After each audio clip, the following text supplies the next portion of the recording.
Thank you. Okay. So what I'm going to do is start introductions, and then we'll carry on. Is that okay, Mr. Evans? Fine, thank you. Would you start the recording, please?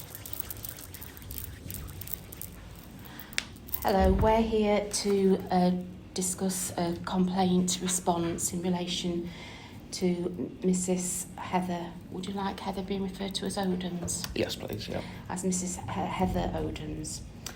I'm Patient Safety and Complaint Manager. Would you mind introducing yourself? Mr. Richard Odens, husband to the deceased. And I have responsibility for the Women's Health Service. Consultant gynaecologist and clinical director. From the complaints team.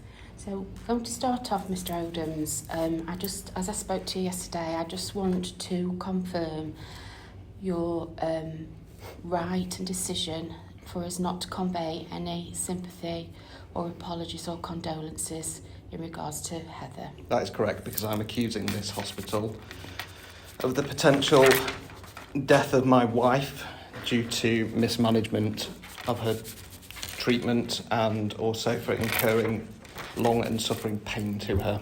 Okay. So what we're going to do is be led by your discussion, your questions. We're going to answer everything as openly and honestly as we can. If anything that we say during the meeting you want us to reiterate or explain further, then just let us know. Okay, thank you very much. Okay, and we'll be guided by what we want to start with. Okay, so I'd like to address first off, if I may. This is probably a little bit unusual for you, but can I just ask you competent at your job? Yes. How long have you been in your position? Since October 2022. Okay, and can I ask, do you remember the conversations that we had when I had to call you and chase you and I said that I would be looking for compensation? Yes, Okay, why did you not then tell me that I would need a solicitor at that point? because I wasn't aware of it at that point. So you're not competent at your job, right? Okay, thank you, that answers that question. Do you mind if I just intervene? You can try, yes. So, did start in October 22, new to the team. She's become very competent in the complaint process, Okay, but the claims process for negligence claims against the trust is a completely different team okay. and matter.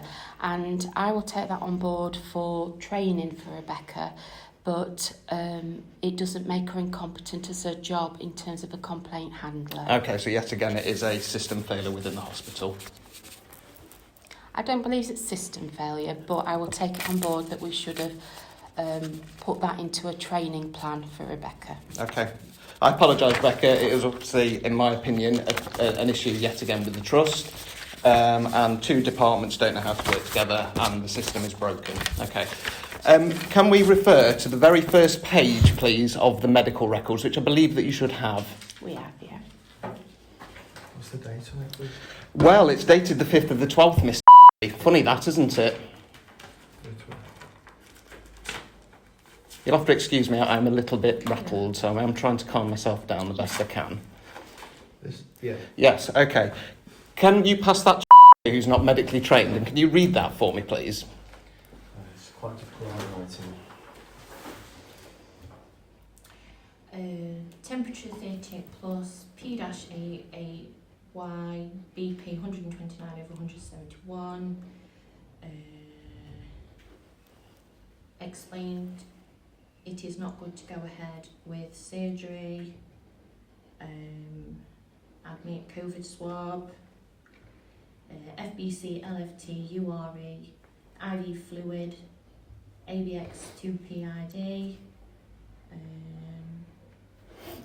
Virtually impossible, isn't it? That's what I can read. Virtually impossible.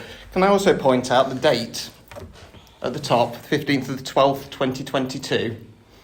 It's not the correct date, is it? Second of all, it's in somebody else's handwriting, isn't it? Thirdly, can I also point out the scribbling out? Now, from what I've been told by an independent nurse at another hospital, that is not good practice. It should be lined through and either signed or initialled. You're quite right. Do you believe this would stand up in a court of law? It would be subject to criticism in the court of law. Yeah. Well, it breaks data protection for a start. So I'm now going to carry on and I'm going to read what my independent nurse went through, because I had her go through the notes. And to be honest, it is absolutely diabolical. And again, as I read this, I want you to think, will this stand up in a court of law? Okay?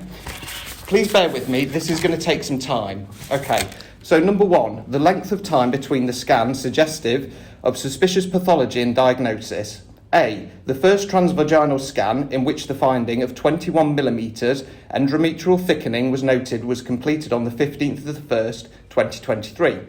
The notes from the reporting radiologist states that urgent gynecological review is recommended. That's on page 103/141 of the printouts. B, Heather was referred to gynecology. A letter dated 20th of the 1st, 23 shows that Mr. did review the scan findings and advised Heather would be seen in due course for a biopsy, page 3/141 of the printouts. C, on the 24th of the 2nd, Heather was showing symptoms severe enough for her to attend ED with abdominal pain and brown vaginal discharge. She was diagnosed with bacterial vaginosis despite the symptoms not remotely fitting this condition. Neither brown discharge nor pain of any description, let alone severe abdominal pain, are symptoms of BV. She is at this time prescribed Nitro. Thank you, biotics, as the only form of treatment for her condition. There is no note to suggest whether or not Mr. noted at this time that Heather was suffering with abdominal pain, but given that she attended the same hospital with gynecological symptoms, it can be reasonably expected that she should have noted this. D, again, 1st of the 3rd, 23. Heather attended the hospital due to severe abdo pain. This time, the pain was severe enough that Heather was admitted to hospital. At this time, she was prescribed Oromorph and amoxiclav antibiotics to treat her condition. She was also reviewed during her admission on the 2nd of the 3rd, 23, at which point the note states she was treated with Thank you, another antibiotic, and discussed with gynae specialist registrar who advised there was no indication for further scans. This patient was in severe pain, requiring opiates, and on her 3rd antibiotic with no effect. Was she being taken seriously? We'll address the question because, like I say, the most important thing is all this goes onto the record. Okay. She is treated for a UTI and discharged. No notes suggest again that Mr. was aware of or consulted on this admission, despite, again, attendance with gynae symptoms. On the 6th of the 3rd, 2023, 49 days since her scan suggested suspicious pathology, Heather finally has a biopsy for her polyps. And Mr. suggests pelvic inflammatory disease as a diagnosis to explain her pain. There is no previous STI diagnosis. PID is almost always due to previous STI. This is confirmed as per NICE guidelines. At this time, Heather is admitted to get on top of her pain. Richard's recollection of this is that Mr. was very condescending and Heather's pain at this time, and reluctant to admit her, despite NICE guidelines and PID stating urgent admission is required when the patient is unwell and there is diagnostic doubt. Now, just to point out, I was at that appointment.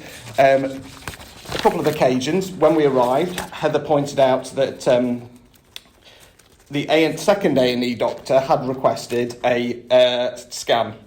Okay, I think it comes up in a moment or two, and was refused. Okay, so the A&E doctor, who was very good at the second one, I must point out, because he did want to do something, advised her to mention this when she went to her appointment. Mr. response was, "Well, I'm sorry about that, but I wasn't there, was I?"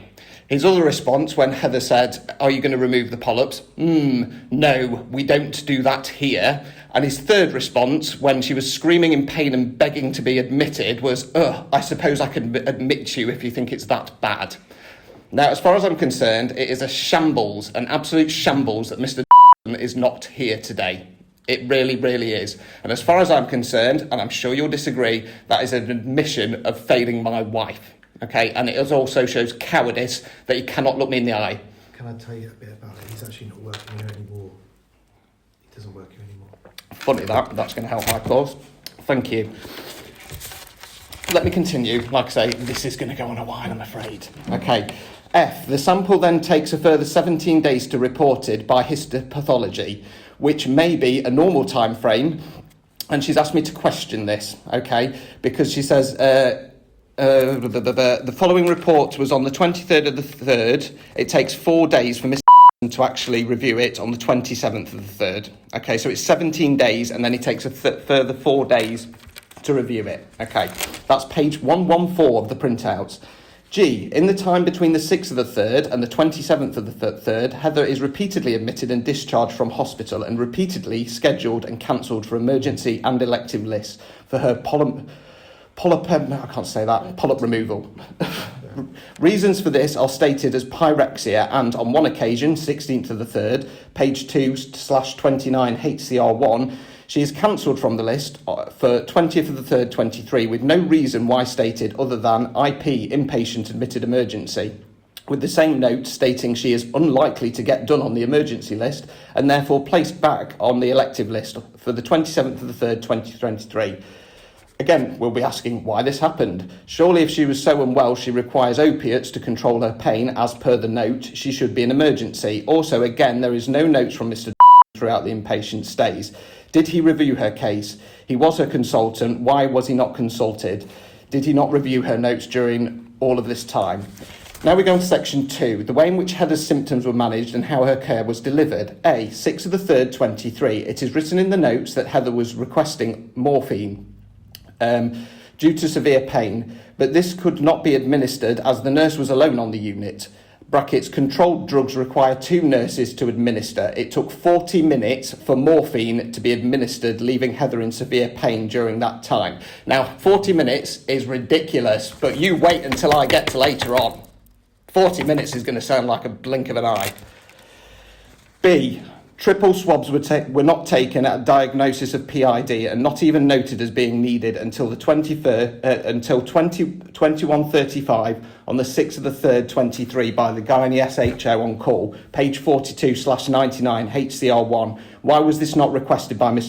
to clarify the diagnosis of PID and treat any underlying STI? Again, as per NICE guidelines, the previous triple swabs taken 2 weeks before were noted as negative for everything but BV, not indicative of PID. C. Note on 7th of the 3rd, 23, page 44/99 HCR1, suggests that the doctor is uncertain about Heather's pain. Writes, polyp causing cramp, but notes the patient is crying and tossing on the bed, holding crotch area. This amount of pain is significantly higher than would be expected for a polyp, which is not painful condition, but instead of investigating further, the decision is made for a referral to the pain team. Why was Heather's pain not taken seriously here? Would further investigations such as a CT not have been indicated? D. On the same date, 7th of the 3rd, 23, it is noted that theatre should be cancelled until infection settled. Again, should further investigations not have been carried out, no clear infection is ever identified from what I can see. E. At 11:30 on the 7th of the 3rd, 23, page 46, HCR1, it is noted that Heather is screaming in pain. 3 doctors are bleeped and it takes an hour before somebody reviews Heather. F. On the 7th of the 3rd, 23, page 49, HCR1, an F1 reviews Heather due to the pain she is experiencing and writes in the plan that if Heather's pain remains uncontrolled, she is for further review. Note, then subsequently left on the 8th of the 3rd, 23 at 2:15 a.m. states that Heather is crying in pain during the night, but no escalation occurs until 5:45 a.m. when a staff nurse finally speaks to the doctor, unsure of same F1. But no review is undertaken. The nurse is just told a pain team review will be needed, page 50, HCR1, but that this should be done during the day. No plan is made to actually treat Heather's pain. Again, it seems she is not taken seriously. G. 9th of the 3rd, 23. Heather's case is not taken by theatres as she is an elective case, page 69/99 HCR1. At this time, Heather's pain has been uncontrolled for days and she is often screaming in pain. Why was this not considered an emergency? H. 10 for the 3rd, 23. Heather is discharged. She expressly states she wants a confirmed plan as she does not want to wait forever for an appointment. Obviously, she is in a lot of pain. She is told her options are 1. Clinic appointment, 6th of the 4th, 23. 2. Stay on the theatre list, which she has by this time been cancelled from several times. 3. Be booked on for theatre the following Monday, 13th of the 3rd, 23. Heather opts for option 3, page 72/99 HCR1. She is in severe pain and is not receiving pain relief on time as above. But the operation is then cancelled as she was pyrexic. Heather is at this point offered admission and returned to the emergency list. Understandably, Heather doesn't want this. The note following this on the 13th of the 3rd, 23 is extremely difficult to read, page 89/99 HCR1, but it is clear that Heather does not want to be readmitted due to the problems she encountered previously. Heather has to self-administer meds from her bag as she is not prescribed medication correctly, page 84 to 85 of HCR1.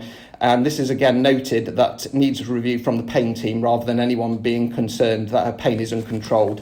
J, 16th of the 3rd, 23, page 89 to 99, HCR1. Heather is now being accused of having a behavioural element in her pain reports as pain episodes are a bit weird. And other patient in the Bay has reported Heather for having medications in her bag. Might this be because her pain is being regularly ignored during her hospital stays, or that not enough nurses are present to actually administer her pain relief? K, again, 16th of the 3rd, 23 at 6:30, page 91, HCR1. It is noted that Heather is requesting pain relief as the subcut morphine prescribed is not covering her pain. The doctor advised using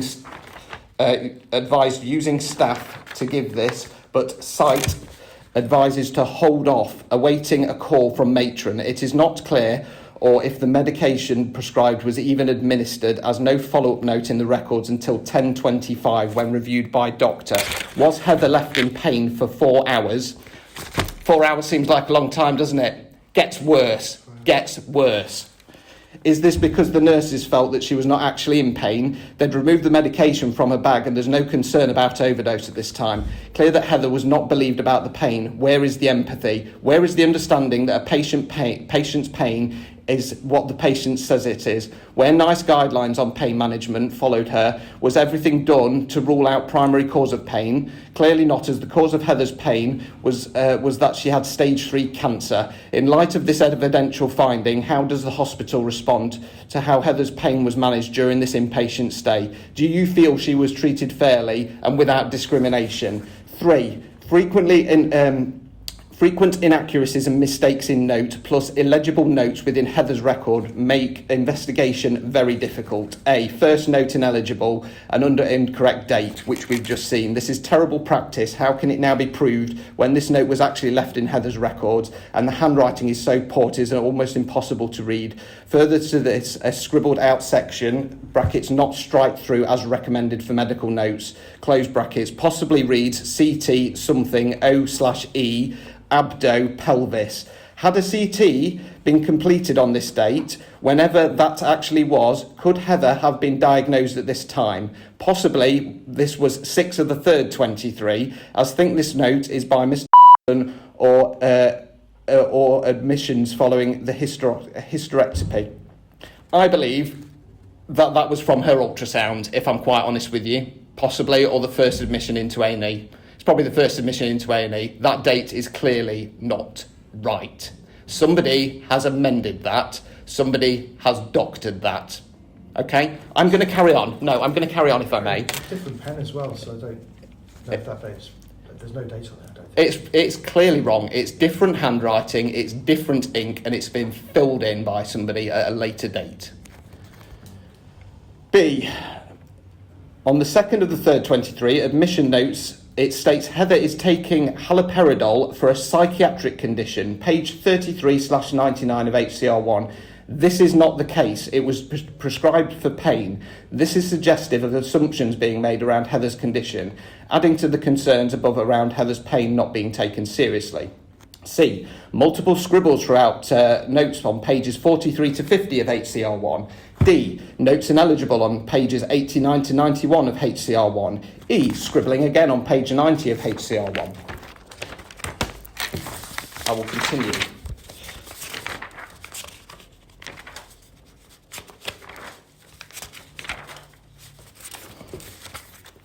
On the 2nd of the 4th, 23, page 28, download 2, nurse states, called on call about Heather's pain and was advised that they would be down as soon as they can. Now, there are no further notes until 11 o'clock that morning. This was responded to at 3 a.m, 7 hours later. 7 hours later. 4th of the 4th, 23. Nurse claims Heather refused her morning morphine, but Heather states this was the anti-sickness. During this time, the paracetamol was the only painkillers working, and I would categorically believe Heather. And I remembered her telling me about this. Okay, I remember her telling me about this. 5th of the 4th, 23, page 44. SHO does not know what a subcut pump is. Shocking. 12th of the 4th, 23, page 59, letter regarding Ashgate referral, stating that the hospital is not able to manage her pain. And I quote, bed as yet not available at the hospice today. However, she has very complex symptom management issues. We're not effectively managing here at the present time. Correct me if I'm wrong, but when somebody is sick and in pain, should a hospital not manage somebody's pain? Now, I've been through that, and I hope you're all ashamed of yourselves. Everybody I speak to who asks me which hospital Heather attended, and they say, was it Calow? Everybody's got a horror story. The only person who has tried to help me in this process is from Records. And when I originally spoke to her, she said, I do apologise, Mr. Odams, it might take some time. We have 80 requests for medical records. Now, I'm from Nottingham originally, and we have 2 rather large hospitals there. In comparison, this hospital is a backwater job. 80 requests for complaints is a joke. Mr. Odams, not all of those requests are about complaints. That's fine. That is fine. But it delays the process. It delays the process, and it just goes to show what a shambles this hospital is. Now, as far as I'm concerned, we can take this to court, and we really can, okay? I may come across as a fool at times, I really might, but believe me, I will take this to hell and back. I've been there several times during my life, and I'm quite happy to go on a trip there again, and I will take you down. Simple as that. Second of all, let me, for the record, I'm producing a copy of the Derbyshire Times dated Thursday the 25th of May 2023. If we page to page 14. Heather marries partner in beautiful service at hospice. Okay, this piece was originally done for Ashgate Hospice as a bit of nice promotion for them. The Derbyshire Times picked it up. The Derbyshire Post picked it up. The Nottingham Post picked it up because I'm from Nottingham. East Midlands Today picked it up. This is the tragic love story of the psychic medium who married his dying wife at a hospice. Okay, I am quite happy to take this to the papers. Now, believe you me, at the time, I was also contacted by a national media outlet who wanted to run the story. I wasn't in the right frame of mind, to be quite honest, at the time. I've contacted the reporter of this already, and he is quite happy to take up the story again, but out of respect for me, he's going to wait, because he doesn't want it to affect anything should this go to court. Okay, now, I don't want to go to court. I'm tired. I'm very, very tired. I'm dealing with extreme trauma, and I want to move on with my life. So if the Trust and the hospital want to drag this through the courts, if they want to drag it through the papers, I will do. I'm also extremely political, and I will make it political. So please, please, please, for the love of God, I am begging you, can we have some kind of resolve here? Now, you've already told me that Mr. has gone, so I hope to God he's been sacked. What else do I want? I want admission to the papers that there's an absolute cock-up here, and my wife was left in severe pain. I don't need names naming, but I want an admission. Second of all, yeah, I do want financial compensation, and it's going to have to be hefty, because my life has gone. I have no life anymore. My future has gone. I've been through that. I don't need to go through that again. My third request was that Mr. went, but obviously you've already done that, hopefully, unless he's swanned off. So please, can we have some kind of resolve? I'm not expecting you to give me a direct answer today. That's perfectly understandable and fine. But, like I say, I am quite happy and willing to take this all the way. The floor is yours. Just before I hand over to Jay and Dr. Mary, there were some questions in what you've read, and thank you. That's given us, a clear story of her, of her journey.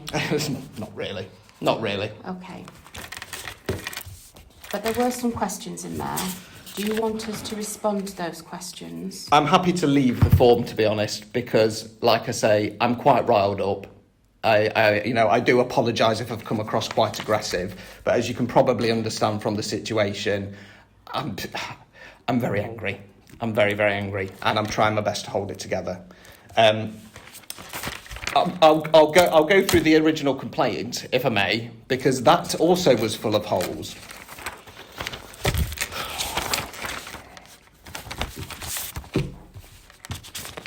So that's already been raised. So yes, so BV shouldn't cause that much pain level. Misdiagnosis. I have put misdiagnosis because I believe that she was misdiagnosed on a number of occasions. Number one, the first visit, okay, where some idiot said it was BV. Clearly not. Number two was when she was refused a scan by the gynae reg, who couldn't even be bothered to come and see her in person because obviously they know better than somebody else. Number three, polyp, number four, waiting. Why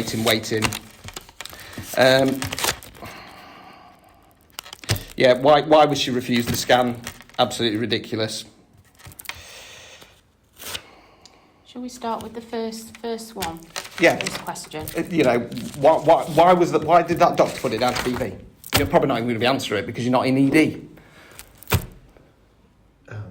I agree that it's not a very, in any sense, an appropriate attribution of BV to that pain.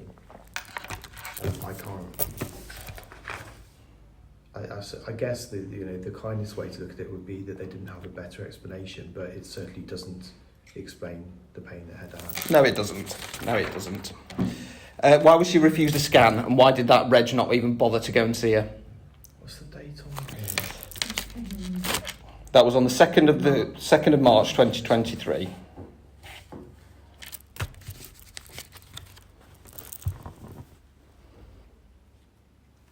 She scanned the kidneys, but that was normal, but then refused to see her. The ED doctor wanted her to have 2 scans. One on her kidneys because it had identified an infection. Yeah, I don't know if it's in there. And then one for gynae because he suspected it could be endometriosis with the pain she was displaying. She had the scan on her kidneys and they came back and said that there was fine. Yeah. The gynae reg refused to do the scan because she was already going for the biopsy, but felt that he didn't need to come and see her. Just made that decision, okay?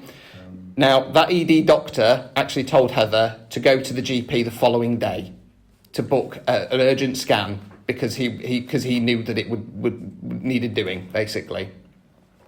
That's certainly not the policy, is it? You don't send people to GPs to get a scan when they're in hospital. That doesn't seem at all. He'd admitted her because he wanted the scans doing there and then, and it was your team, somebody in your team who refused, and like I say, didn't even bother to see her. If he or she came down, came down and saw the pain she was in. Let me just also state for the record, and it was one of the ED doctors that I had to point it out to on the 3rd ED trip. I can't remember his surname. It was a lovely doctor called I had to point out that during her time at home in between these trips, Heather had severely burnt the skin on her stomach from hot water bottles. That is how much pain she was in. And her whole experience, it was dismissed. Absolutely dismissed right the way through.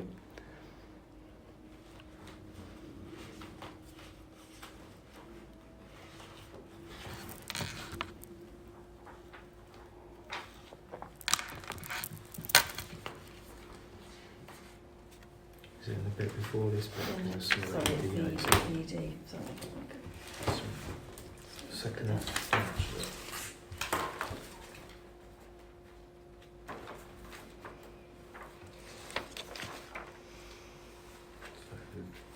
Don't see it for March.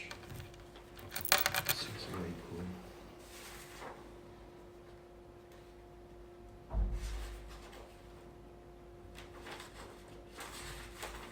March.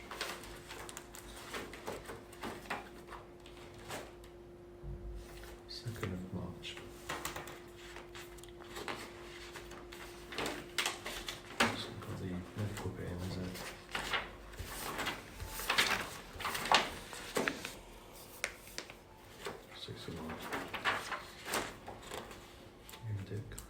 So there was a discussion with the ED doctor, with the registrar that was on call. Who's doing this bit then? On the CU, there was a plan for urine dip, urology review, gynae review, scan for kidneys as we talked about. I'm pretty sure that see cystoscopy if normal, so I don't know who's told that plan, because that sounds like a nurse summary of the plans, doesn't it?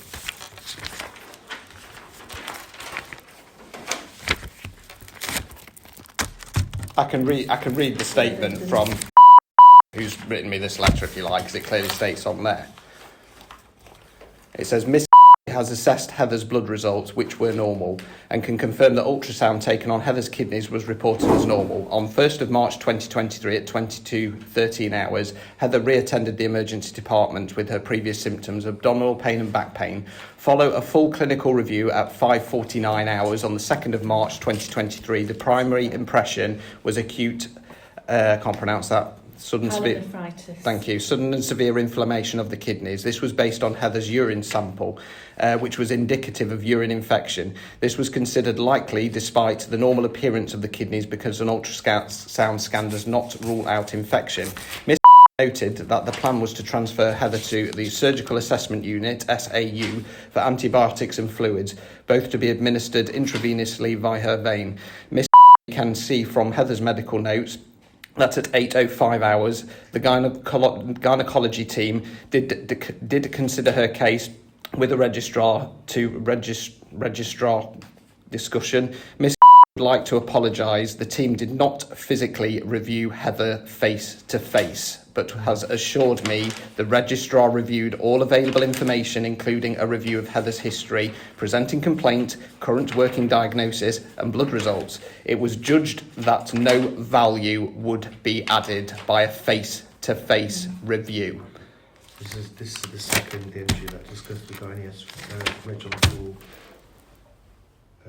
Query on further gynae input. Nil acute gynae problem. If there are concerns about endometriosis, then this will be covered by fertility investigation, which are already in place. No indication for new scans currently. There's so many different types of scans. So that there was a scan there, but it wasn't a CT scan. And again, I'm sure I will be corrected. However, this comes across to me a lot like passing the buck. Your department didn't want to pay for a scan. It's a urology pathway, so they can deal with it. That's how it comes across. I'm not saying that's the case, but that is very much how it comes across. I mean, there are challenges in distributing patients between departments. That's true. I can see how all sides of this really. But if we've done endometriosis, you don't pick it up by a scan for what it's worth. And it's treated with pain relief, and it probably would have been picked up through the fertility team in terms of the history and the examination, because that's like one of the things that influences infertility. I appreciate that. However, but we didn't get I think fundamental to a lot of these interactions, we didn't get a diagnosis because no, you didn't. We didn't do the right investigation. No, you didn't. In a timely fashion. And my argument will be, and I'm sure that this will be argued till the cows come home, that cancer was so aggressive. It was. Her prognosis, when we saw the doctor in Sheffield, was 4 to 6 months. She died within 3 weeks. Okay, that cancer was so aggressive. Had it been picked up by one of these tests, there could have been a slim chance that she could have had a hysterectomy, chemotherapy, and might have survived. But she didn't. Yeah. I agree. Thank you.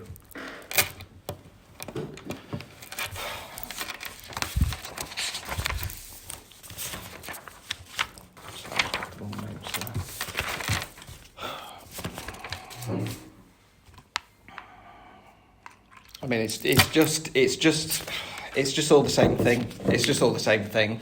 Missed opportunities. People not taking a pain seriously. I mean, can I have a response about the nursing team here? I can't have a response to why they're... I completely agree with what you're saying. We did not manage her pain. and what's going to happen from here in regard to further patients. Because, you know, number one, here's a suggestion for you, Mr. Obviously being the gynecology guy. Number one, I'd strongly suggest that your hospital takes some action and actually steps out of the dark ages and makes some headway and uses positive discrimination to start employing more female gynecologists, because all the ones that I saw were men. Now, I'm a man, and I'm quite happy to admit I do not understand a woman's pain because I am not a woman. Okay, so please consider that. I'm sure you won't, because you probably don't really have the power to do that, okay? And as is with everything, it's political, and the government wants to just crush the NHS because it's a burden to them. I'm not an idiot. I know this is all going private and has been doing for years, okay? But please consider that. Please consider it, raising it with the powers that be, because women are mucked about and crushed and just ignored, and it's disgusting. It is absolutely disgusting, and it comes down to, and again, apologies, might get pulled up on this, it comes down to white male supremacy within the medical profession, and it needs to change, because it's a rich boys club, and that's what it is, end of the day. You know, the fact that I saw something in the paper the other day saying that the consultants were going on strike, that made me sick, physically sick, jumping on the cost of living bandwagon. Disgusting, absolutely disgusting. So please put that forward, that we need more women working in gynecology, because it's a joke, absolute joke. You can have that for free. I don't even know what else to say. You know, as far as I'm concerned, you've admitted guilt. So let's just cut to the chase. Where's this going next?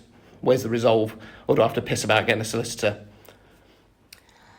I'm going to take the actions that you've asked back to the executive team, and we will respond to those points as well that you've raised during your discussions, if that's what you want. Mm-hmm. Yes, please. I can't make any promises, but what I do know is that if a clinical claim, negligence claim, goes ahead, then you will be best represented by a solicitor. That is fine. And I appreciate you saying that. Yeah. But I want, if there is a claim going through, I want it to be clear that it's not going to go through the courts, so that I don't have to worry about some, you know, thousands and thousands of pounds bill being dumped on me because some high up in the NHS has decided that they think it's better that I get screwed over, basically. And that's what you'll need a solicitor for, to discuss that with our panel of solicitors, Mr. Odoms. Mm-hmm. They will act on your behalf, your wishes, and they will negotiate that with our panel of solicitors and executives. But it really is in your best interest to do that. Okay, thank you. And I'm assuming they go into the papers and telling them what happened. Like I say, I am happy for the hospital to put something together so there are no names attached to it to keep people's privacy and whatnot. But I want an admission, because that is the most important thing for me. Heather needs to be heard. I can't tell you, but what I would suggest, my personal opinion, is that you may not receive that request. Okay, and But that is my opinion at this stage. Okay, that's fair enough. In which case, then I will go to the papers afterwards. But I will put that question to the executive team. We have to think as well that we still want ladies to come to our services so that we can learn from this today.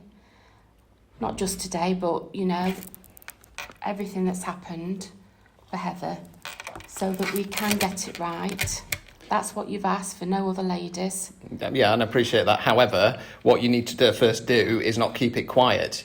You need to put a plan in action of how things are going to change, and then you admit fault and you say we have amended these faults. This is how the world works, I'm afraid. Well, that's part of the claim process, because we will have to write our opinion of what happened as part of that submission for the claim for the solicitor that's acting on your behalf. Mm-hmm. And that is all goes in part of the claim process. That's fair enough.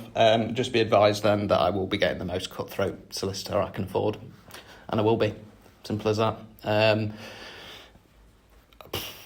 you know, I would strongly suggest to your panel that they listen to what I want, because as we've seen, shocking, absolutely shocking.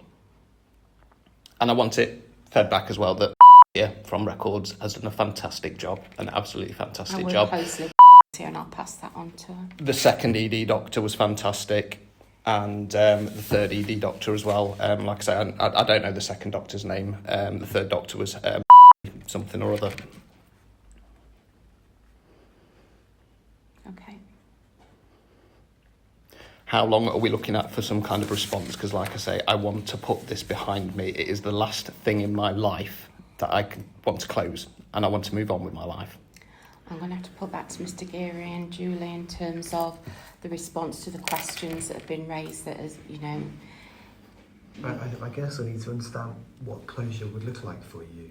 I want admission of fault to the papers. I want some You're kind not of... going to get that.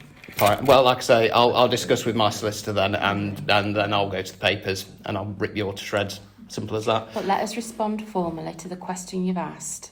But I just don't want to raise your expectations. No, that's about fine. that. That's fine. Like I say, and I don't want to, you know, But your raise your expectations that I'm going to back down. This isn't just about money for me. I'm not one of these people who comes along and goes, oh, it's not about the money. It's about, you know, clearing the name and stuff like that. I do want money. I'll be honest. My life is destroyed. You know what I mean? I want a comfortable life from here. First half of my life has been pretty shit, and this is just the cream of it, to be honest. So I do want money. I'm an honest guy. But yes, I also wanted admission, because as far as I'm concerned, if there is no admission, nothing changes. And there's no reason for people to change then, because they go, oh yeah, paid him off. I'm not a man to be paying off. I'm not. I'm really not. I've got more morals than that. I really have. I'm the most moral person I've ever known. And, you know, a lot of the time it bites me in the ass. But, you know, somebody's got to take a stand, haven't they? So, yes, please put it forward to them. I will. So, just to confirm, you would like a response from the questions that you've highlighted in that? Okay, so that's going to go to you. Yeah. Well, you can... I'd imagine the format of that would be us taking some time to go through them and getting back to you. As soon as possible. Yeah. I don't want to be chasing this, though. I really, really don't. I've had to chase everybody bar here. And I shouldn't have to. I'm the victim here. Heather was the victim. I shouldn't be chasing people around for this.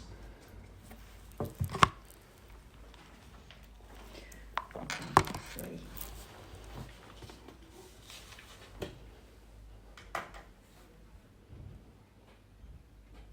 We'll work through it as soon as we can. Thank you. In the meantime, you do have his number. She is there to help pass messages on, and also if you could email Mr. Odin's my work mobile number and email address, please, and you'll have another contact there. And we will do our best to get this to you as soon as possible. Thank you. Appreciate it. Okay.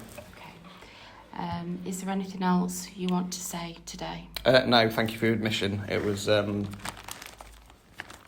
enlightening. Yes, if you can just get back to me as soon as possible, please, and if you can put those stuff through to the board. I will. Like I say, I'm not trying to be awkward. I'm really, really not. But somebody has to stand up to this hierarchy of power, and I'm quite happy to do that. And if I go down swinging, I will do it. I'm really that annoyed. Are you happy for us to stop the recording? Yes, please. Thank you.